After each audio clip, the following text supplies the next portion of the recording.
Charlie says, always tell your mummy before you watch one of Grimm's videos, because he swears a lot. So look, this isn't going to be a terribly sexy or interesting topic for a lot of people, and I understand that, but it is weirdly important, because we're talking here about the building blocks of our local communities. I think we need to talk about something that our local, regional and national governments all pretend that they're fixing, but which we clearly aren't fixing. And that is the death of the local high street, or main street for our Yank friends across the pond. So picture this. A once bustling town centre in a UK market town, now peppered with boarded up shops, a vaping lounge or two, the occasional homeless person seeking shelter, a run-down pub that's tuppence halfpenny and a packet of pork scratchings away from going under, and one hardcore Greggs defiantly holding the line, run by red-faced pepper-pot women with 1,000-yard stares. That kind of deprivation that used to at one time be limited to the north can now be found everywhere. It is a scene repeated across the UK's many shitty regional market towns, a testament to a bygone era of glossy retail and shoulder pads that's still clinging on by its fingernails, like a faded model from Razzle or something. It's a model that only still works in cities, where you still have people living cheek by jowl with retail, and where popping to the corner shop is still more convenient than DoorDash or ordering off Amazon, even if you're stoned out of your gourd.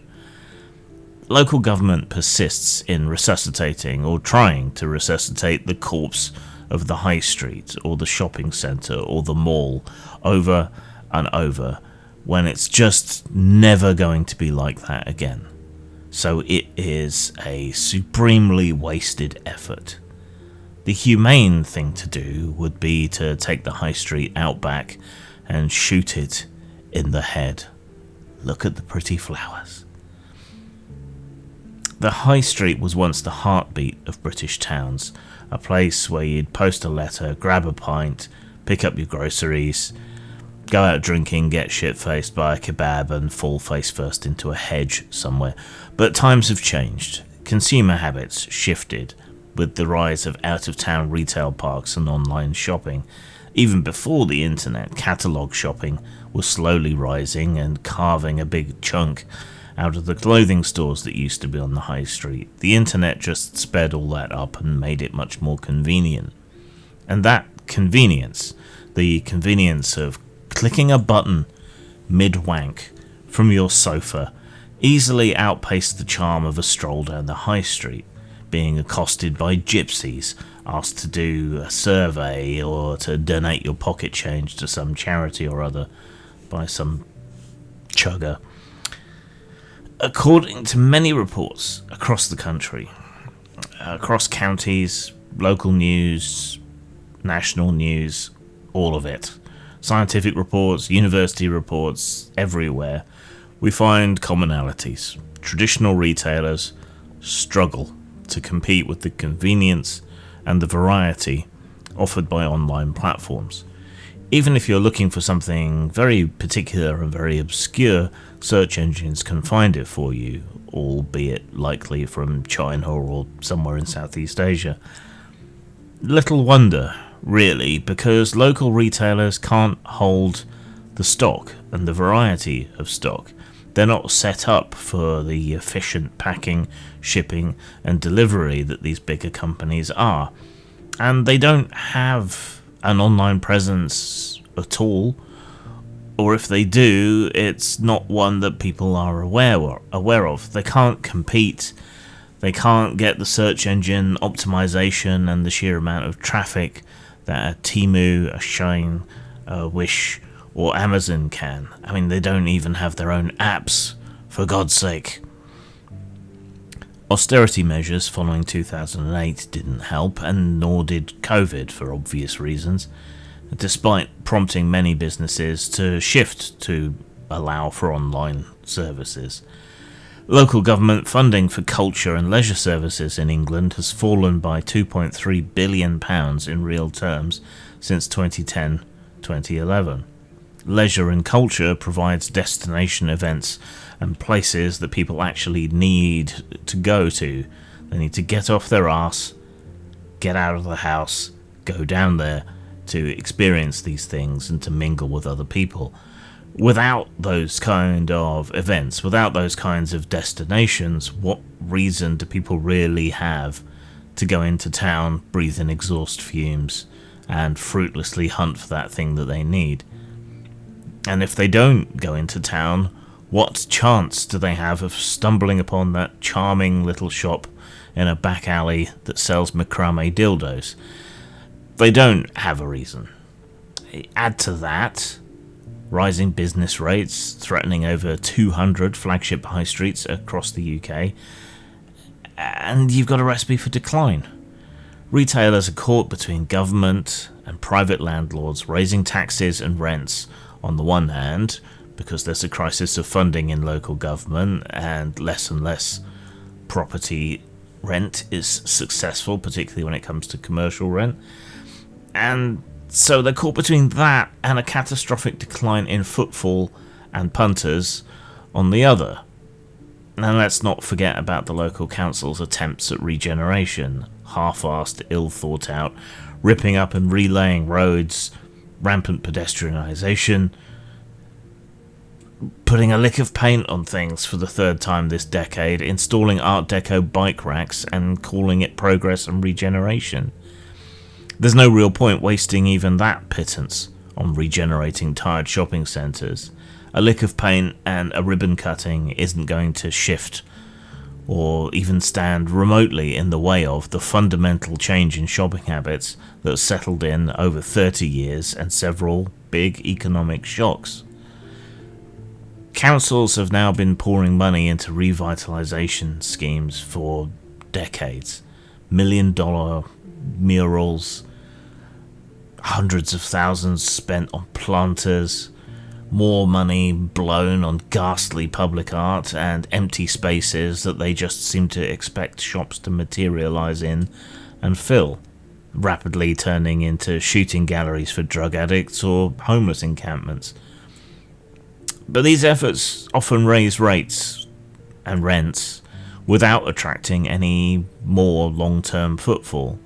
There's maybe a momentary gain, but it doesn't last. Consultants peddle visions of gentrified retail utopias, and they seem to be stuck in a 1980s, 1990s mall mindset, one step away from peddling monorails. They keep building places that people don't actually want to go to. A report by the Greater London Authority lists about 138 innovative regeneration projects funded by the Good Growth Fund aimed at empowering local communities. Yet, the tangible impact on revitalising high streets remains questionable. When it does work, or seems to work at least partially, it's usually tied to the history of the places and the streets, and turning those places into destinations with events and experiences related to that history and those spaces. The High Streets Heritage Action Zone HSHAZ programme, spearheaded by Historic England, is a notable example. Between 2020 and 2024, they spent about £103 million to invest in rejuvenating 67 historic high streets across England. Now, this money was focused on restoring about 723 historic buildings and 462 shop fronts, but also, importantly, hosted about 1,500 public events, drawing in nearly 1 million attendees across these events. The programme generated about £245 million in economic benefits, which translated to a return of £1.34 for every £1 invested. Yes, all of these figures and everything is very boring, but it shows that a sensitive community-led approach takes work but has a good return on investment. Conversely, the Institute of Place Management's High Streets Task Force highlighted that nearly 40% of towns lacked effective partnerships to drive meaningful change, and this absence often led to disjointed projects that failed to resonate with local communities. There are also chronic staff shortages in local councils since austerity, and councils have a funding crisis that is ongoing, so this isn't going to be fixed anytime soon. This has been getting worse, and it has been a significant barrier to making the kinds of change that might make positive change locally for retail. Many councils have only a scattered handful of individuals overseeing broad economic development roles, which limits their capacity to implement comprehensive regeneration strategies that will actually help. And that goes a long way to explain the lack of the kind of integrated effort that actually makes some difference. And it also explains why slap some paint on it and call it regenerated is an approach that many have taken. It has the appearance of doing something without costing much in terms of time or effort. There has also been a tendency where time and effort has been spent to focus on large-scale capital projects, such as big public art installations or infrastructure upgrades, but without integrating these efforts into a broader cohesive plan.